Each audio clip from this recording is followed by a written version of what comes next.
I thank the gentleman from Texas for yielding, and thank you for your passion and leadership on this topic and many others. Mr. Speaker, today I rise to address one of the most urgent issues facing the American family today, which is health care affordability. Under the Biden administration, inflation surged to levels that we haven't seen in decades, in generations, and health care costs rose right along with it, driving premiums, deductibles, and out-of-pocket expenses higher and higher and higher for families across this country, whether you're in an employer-sponsored plan or whether you're in the individual market, it doesn't matter. The entire thing has been destroyed by the Democratic Party and their schemes.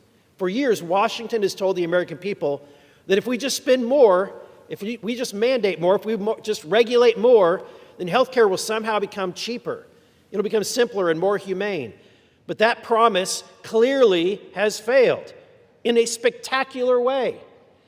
We're watching it fail go out in flames as we speak. The Affordable Care Act was sold as a solution. It has locked families instead into a system where premiums keep rising and deductibles keep climbing, networks shrink, and patients are left with coverage that they can't even use, and bills that they can't even predict. There's no transparency in the costs of what the health care that they're receiving is. Let's be honest about where we are right now. Health care now consumes 1/5 of our entire economy, and hospital prices have risen 3 times faster than the awful inflation that we have been experiencing as a mean. Insurance premiums have soared, and yet patients still struggle to see their doctor. They still wait weeks, if not months, for an appointment. They still face surprise bills, even when they follow all of the rules. This didn't happen by accident. Washington inflated the demand with subsidies and mandates, while simultaneously choking off the supply through regulation, licensing barriers, and protection of entrenched interests. When government pours taxpayer dollars into a system that restricts competition, prices rise, efficiency collapses, and accountability disappears. And through it all, the one group that was systematically excluded from decision-making is the patient themselves. That is the fundamental flaw of this current system. Americans are not allowed to control their own health care dollars. Instead, those dollars are routed through insurers, through employers, and federal agencies that never feel the pain of the cost, and they never face the consequences or have to deal with the time restraints. Mr. Speaker, when we don't control the money, you don't control the choices. And contrary to the claim that, as my colleague from Texas has mentioned, that we don't have any ideas, that is not at all the case. There have been multiple bills that have been sponsored year after year by thought leaders like the gentleman from Texas, but yet they haven't come to the floor for a vote. They haven't been given ample opportunity. Well, I'm glad to see that now there's an appetite for this discussion, because this House is already filled with serious, actionable reforms that give Americans real options beyond Obamacare. I recently co-signed a letter by Representative Biggs that highlighted 14 distinct health care reform bills that are out there, all of which present much better, more affordable solutions than the current disaster that we're facing with Obamacare. And that is why I'm promoting a new framework that's called MAHA, Make America Healthy Again, a patient-centered alternative that restores choice, restores transparency and affordability without expanding government control or forcing anyone to give up their current coverage. MAHA is built on 2 simple ideas.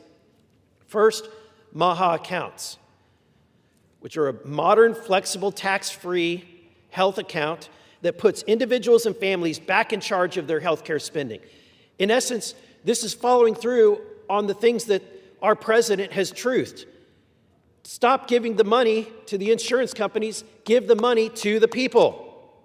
These accounts allow for Americans to save and spend their own money, on the care that they actually choose, the insurance premiums that they want to pay, the direct primary care, long-term care, and wellness expenses like healthy food and fitness. Imagine encouraging Americans to take their pre-tax dollars and go buy the healthy food that will, sustain their family. And the unused funds roll over. Contributions will grow tax-free within these accounts, and families can even help a neighbor in need through a direct tax-advantaged charitable support. This isn't about micromanagement from Washington. It's about restoring personal responsibility and real purchasing power. Second part of MAHA is the insurance, which will be a new affordable insurance option that's paired with these accounts that emphasizes transparency, competition, and catastrophic protection rather than all of the bloated mandates. These plans eliminate unnecessary requirements that have been proven to fail and drive up the costs in Obamacare. It will cap excessive provider pricing, expand access through telehealth and workforce reforms, and guarantee coverage without annual or lifetime benefits. Together, the MAHA accounts and MAHA insurance offers something that the Affordable Care Act never did, a real alternative. And let's be clear, this does not force anyone to abandon their current coverage. If you like the crappy ACA Obamacare plan that you currently have, you can keep it. But Americans deserve another option, one that treats them like an adult, not line items in a federal spreadsheet. Mr. Speaker, the American people are tired of being told that confusion is inevitable, that high costs are unavoidable, and that Washington knows better than they do. They are tired of a system that protects insurers and institutions and lobbyists while families struggle to make ends meet. Give the people control over their health care dollars.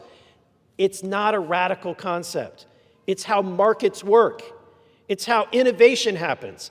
And it's how costs come down. The choice is simple. We can continue doubling down on a failing system that promises coverage but little care.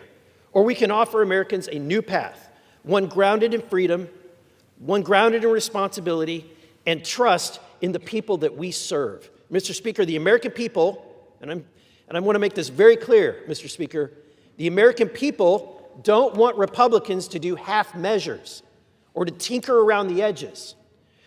They don't want excuses. They want leadership, and they want bold action.